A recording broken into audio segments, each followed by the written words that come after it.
Reagan lay in bed and stared up into the dark. A lot of her friends still used nightlights, but not Reagan. She liked darkness. It offered a lack of stimuli that she found soothing.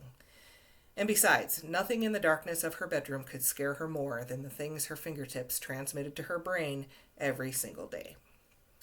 She couldn't stop thinking about the vision she'd had in the girls' bathroom at school today. She had just come out of her 6th grade science class and slipped into the lesser-used girls' bathroom in the area of the middle school that housed the industrial tech shops and science labs.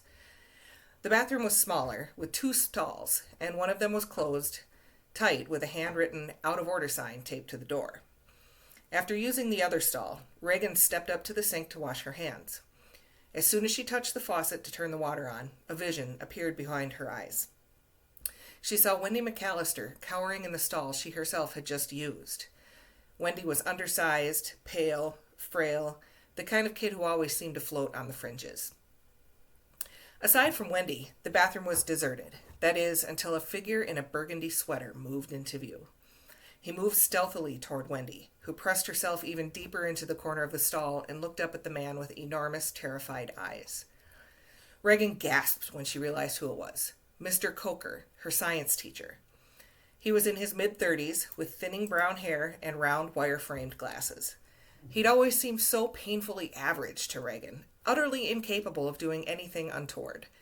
And yet here he was, approaching a cornered Wendy with a predatory smile on his otherwise average face. He stepped into the stall and closed the door behind him, but not before Reagan caught one last glimpse of Wendy's terrified face. Her heart sank. She had a pretty good idea of what was going on in there. She didn't know much about sex acts, but she was familiar with the term blowjob thanks to the disgusting boys on her school bus. One thing she did know, things like that should not happen between an adult and a child.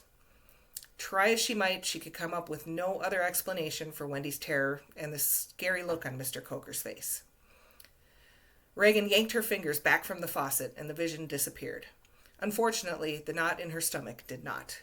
She carried that and the knowledge that Mr. Coker had done something terrible to Wendy McAllister with her the rest of the day. The worst part was, she didn't know what to do about what she'd seen. She desperately wanted to help poor Wendy, but she couldn't go to anyone in the front office. They would all want to know where she got her information.